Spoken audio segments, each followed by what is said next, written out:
Hi everybody, Dr. Jason here. Today I want to go into, with a little bit more depth, something that we've been talking about for a while. Remember, the whole goal in losing weight is you have to be healthy enough to burn fat, and the thing that dictates to a large degree your ability to burn fat is the one thing that controls metabolism, which are hormones, specifically the fat-burning hormones.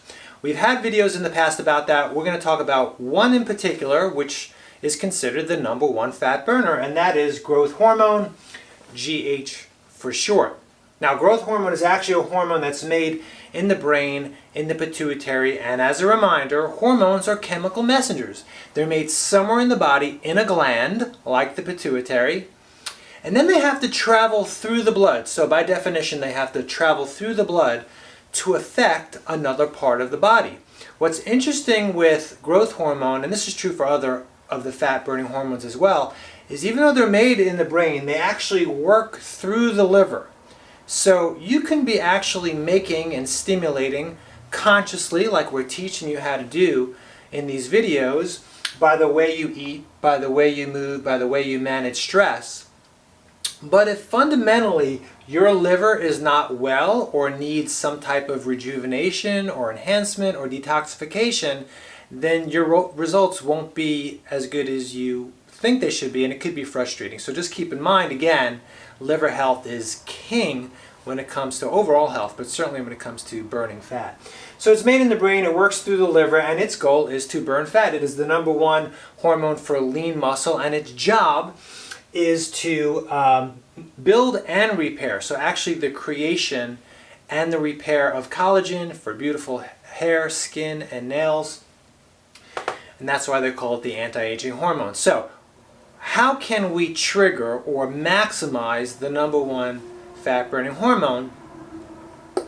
And the answer is sleep. So there's many ways to increase this hormone, but sleep by far is the number one way. So here's a little graph. Not the best artist in the world. Midnight, this is mostly in the morning up to noon, and this is the evening. Over here is the amount of growth hormone. This is what your body, this is just congruent with human physiology. This is people in general. It's what's called a circadian rhythm. There are hormones in your body, like a woman's menstrual cycle, for example, is not the same, right? For 30 days. There's certain times where they fluctuate. So growth hormone is very low during the day, and it has these huge spikes when you sleep. And again, the caveat isn't just when you go into that room. You have to have deep, restful sleep.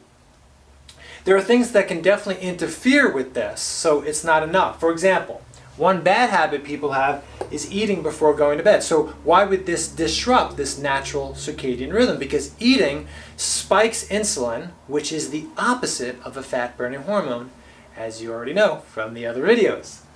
So eating in general is not a good idea, especially eating a lot.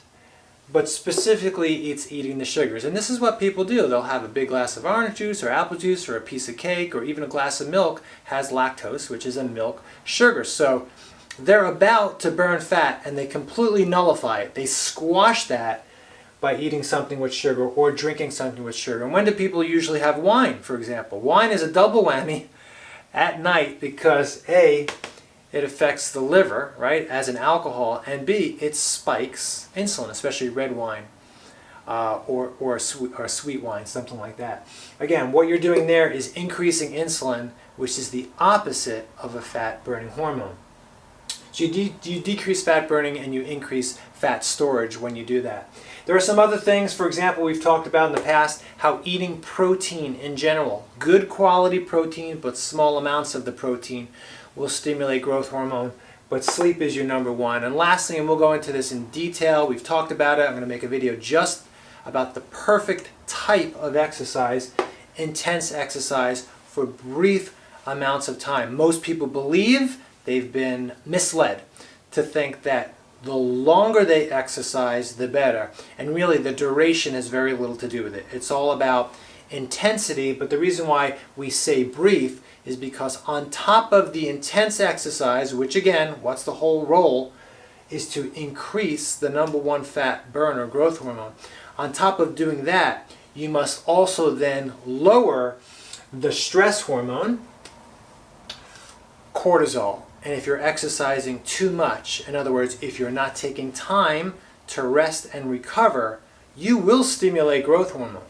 And that'll be squashed because you're not getting enough rest and sleep. And it'll be squashed. Why? Because not enough rest, not enough recovery increases your stress hormone cortisol, which you probably have heard referred to as the stress hormone and the belly fat hormone. So summary today, growth hormone, #1 fat burner, best way, not the only way, best way to really maximize it for health and therefore optimize it for weight is good quality deep sleep.